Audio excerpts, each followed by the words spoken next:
সবর একটা সবচেয়ে বড় গুণ। সবর আছে যার, ব্যবসা আছে তার। সবর আছে যার, পরিবার আছে তার। সবর আছে যার, সংসার জীবন আছে তার। সবর আছে যার, আল্লাহর সন্তুষ্টি হাসিল আছে তার। সব জায়গায় ধৈর্যের দরকার আছে না নাই বলেন? আছে। ধৈর্য ছাড়া কোনো কিছুই হয় না। আল্লাহ রাব্বুল আলামিন সুন্দর করে সূরাতুল বাকারার 155 নম্বর আয়াতে বলছেন, যারা পারেন ঠোঁট মিলিয়ে বলুন আমার সঙ্গে, আয়াত মিলিয়ে মিলিয়ে বলুন, খুব কমন আয়াত।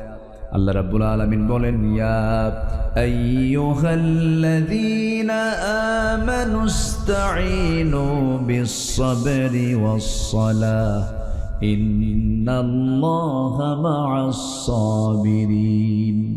জোরে বলুন আল্লাহু আকবার। ইমানদাররা, তোমরা আমার কাছে সাহায্য চাইবে সবর এবং সালাতের মধ্য দিয়ে। আর জেনে